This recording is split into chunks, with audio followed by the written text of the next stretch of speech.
ಇಂದಿನ ಕತೆ ಅರಸನ ಉಡುಗೊರೆ. ರೈತನೊಬ್ಬನ ತೋಟದಲ್ಲಿ ಸೇಬು ಮರದಲ್ಲಿ ಒಂದೇ ಒಂದು ಹಣ್ಣು ಬೆಳೆದಿತ್ತು. ಆತ ಅದನ್ನು ಕೊಯ್ದು ಇದನ್ನು ತನಗೆ ಅತ್ಯಂತ ಪ್ರೀತಿ ಪಾತ್ರರಾದ ಯಾರಿಗಾದರೂ ಉಡುಗೊರೆಯಾಗಿ ಕೊಡಬೇಕು ಅಂತ ಯೋಚನೆ ಮಾಡಿ ಪ್ರಜೆಗಳ ಕ್ಷೇಮಕ್ಕಾಗಿ ಹಗಲಿರುಳು ಚಿಂತಿಸೋ ಅರಸನಿಗೆ ಒಪ್ಪಿಸೋದಕ್ಕೆ ನಿರ್ಧರಿಸಿ ಅರಸನ ಸಭೆಗೆ ಹೋದ. ಅಲ್ಲಿ ಆತ ಸೇಬನ್ನು ಅರಸನ ಮುಂದೆ ಇಟ್ಟು, ದೊರೆಯೇ, ಇದು ಬಹು ವಿಶೇಷವಾದ ಹಣ್ಣು. ದೇವತೆಗಳ ಕೃಪೆಯಿಂದ ಈ ಏಕೈಕ ಹಣ್ಣು ನನ್ನ ತೋಟದಲ್ಲಿ ಬೆಳೆದಿದೆ ಅಂತ ಭಾವಿಸಿದ್ದೀನಿ. ಅಮೂಲ್ಯವಾದ ಹಣ್ಣನ್ನು ನನಗೆ ಪ್ರೀತಿ ಪಾತ್ರರಾದವರಿಗಷ್ಟೇ ಕೊಡಬೇಕು ಅಂತ ನಿರ್ಧರಿಸಿ ತಮಗೆ ಇದನ್ನು ಉಡುಗೊರೆಯಾಗಿ ನೀಡಬೇಕು ಅಂತ ತಂದಿದ್ದೇನೆ, ಸ್ವೀಕರಿಸಬೇಕು ಅಂತ ನಿವೇದಿಸ್ತಾನೆ. ಅರಸನು ಸೇಬನ್ನು ಹಿಡಿದು ನೋಡಿದಾಗ ಅದರಲ್ಲಿ ವಿಶೇಷವಿದೆ ಅಂತ ಅವನಿಗನ್ಸೋದಿಲ್ಲ. ಆದರೆ ಮುಗ್ಧ ರೈತನ ಪ್ರೀತಿಯನ್ನು ಶಂಕಿಸಬಾರ್ದು ಅನ್ನೋ ಕಾರಣಕ್ಕೆ ಸಂತೋಷವನ್ನು ವ್ಯಕ್ತಪಡಿಸಿ, ನಿಜವಾಗಿಯೂ ಅತ್ಯಮೂಲ್ಯ ಕೊಡುಗೆಯನ್ನೇ ತಂದಿರುವೆ. ಇದಕ್ಕಾಗಿ ನನ್ನಿಂದ ನಿನಗೆ ಏನು ಪ್ರತಿಫಲ ಬೇಕು ಕೇಳು ಅಂತ ಹೇಳ್ದ. ರೈತ ಪ್ರತಿಫಲಕ್ಕೆ ಕೈಯೊಡ್ಡದೆ ಎಲ್ಲಾದರೂ ಉಂಟೆ, ಪ್ರೀತಿಯ ಕೊಡುಗೆಗೆ ಪ್ರತಿಫಲ ಸ್ವೀಕರಿಸೋದು ಉಚಿತವಲ್ಲ ಅಂತ ನಿರಾಕರಿಸ್ತಾನೆ. ಬರಿಗೈಯಲ್ಲಿ ರೈತನನ್ನು ಕಳಿಸೋದಕ್ಕೆ ಅರಸನ ಮನಸ್ಸು ಒಪ್ಪೋದಿಲ್ಲ. ಮಂತ್ರಿಗಳೊಂದಿಗೆ ಚರ್ಚೆ ಮಾಡಿದಾಗ ಆತ ಕಾಲಿಗೆ ಹಾಕೋದಕ್ಕೆ ಒಳ್ಳೆಯ ಪಾದರಕ್ಷೆಗಳು ಕೂಡ ಇಲ್ಲದೆ ಕಷ್ಟಪಟ್ಟು ನಡ್ಕೊಂಡು ಇಲ್ಲಿಗೆ ಬಂದಿದ್ದಾನೆ. ಅವನಿಗೆ ಸವಾರಿಗೆ ಯೋಗ್ಯವಾದ ಒಳ್ಳೆಯ ಕುದುರೆಯನ್ನು ಕೊಡಬೇಕು.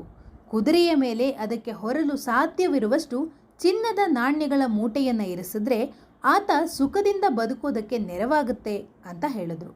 ಹೀಗೆ ಅರಸನು ಕೊಡುಗೆಯಾಗಿ ನೀಡಿದ ಕುದುರೆಯ ಮೇಲೆ ಕುಳಿತುಕೊಂಡು ರೈತ ಮನೆಯ ದಾರಿ ಹಿಡಿತಾನೆ.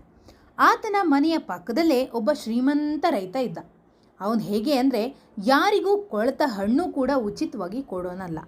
ಆತ ಒಳ್ಳೆಯ ಕುದುರೆಯನ್ನೇರ್ಕೊಂಡು ಬರ್ತಾ ಇರೋ ಬಡ ರೈತನನ್ನು ಕಂಡು ಬೆರಗಾಗಿ ಅವನನ್ನು ತಡೆದು ನಿಲ್ಲಿಸಿ, ನಿನ್ನೆ ತನಕ ಹೊಲ ಉಳೋದಕ್ಕೆ ಮುದಿ ಎತ್ತನ್ನು ಕೊಳ್ಳೋದಕ್ಕೂ ಆಗದೆ ಇರೋ ನೀನು ಈಗ ಈ ಥರದ ಲಕ್ಷಗಟ್ಟಲೆ ಬೆಳೆ ಬಾಳುವ ಕುದುರೆ ಮೇಲೆ ಬರ್ತಾ ಇದೆಯಲ್ಲ ಅಂತ ಆಶ್ಚರ್ಯಚಕಿತನಾಗಿ ಏನು ಸಮಾಚಾರ ಅಂತ ಕೇಳ್ತಾನೆ.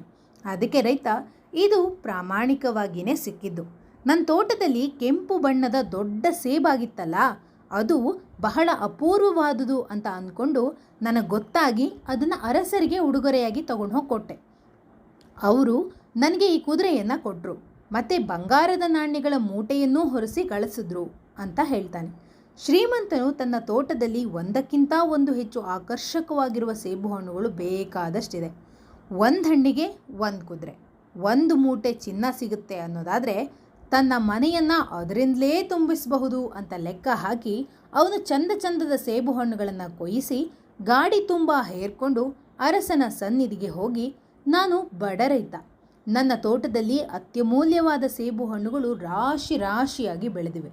ಇದು ಯೋಗ್ಯರಾದವರ ಬಳಿಗೆ ಸೇರಬೇಕು ಅನ್ನೋ ಆಶಯದಿಂದ ಎಲ್ಲವನ್ನೂ ಕೊಯ್ಯಿಸಿ ತಮಗೆ ಸಮರ್ಪಿಸಲು ತಂದಿದ್ದೇನೆ ಅಂತ ಹೇಳ್ತಾನೆ. ಅದಕ್ಕೆ ಅರಸ ತುಂಬ ಸಂತೋಷ ಆಯಿತು. ಈ ಹಣ್ಣುಗಳಿಗಾಗಿ ನೀನು ಯಾವ ಪ್ರತಿಫಲ ಬೇಕು ಅಂತ ಬಯಸಿದ್ರೂ ಅದನ್ನು ಕೊಡುವ ವ್ಯವಸ್ಥೆ ಮಾಡ್ತೇನೆ ಅಂತ ಹೇಳ್ದ. ಅದಕ್ಕೆ ರೈತ, ನಾನು ಇದನ್ನ ತಂದಿದ್ದು ಪ್ರತಿಫಲದ ಬಯಕೆಯಿಂದ ಅಲ್ವೇ ಅಲ್ಲ, ನನಗೇನೂ ಬೇಡ ಅಂತ ಹೇಳಿದಾಗ ಅರಸ, ಪ್ರಜೆಗಳಿಂದ ನಾನು ಯಾವ ವಸ್ತುವನ್ನು ಉಚಿತವಾಗಿ ಸ್ವೀಕರಿಸೋದಿಲ್ಲ, ಅದಕ್ಕೆ ಪ್ರತಿಫಲ ಕೊಡಲೇಬೇಕಾಗತ್ತೆ, ಏನು ಬೇಕಿದ್ರೂ ಕೇಳು, ಕೊಡ್ತೇನೆ ಅಂತ ಹೇಳ್ತಾರೆ.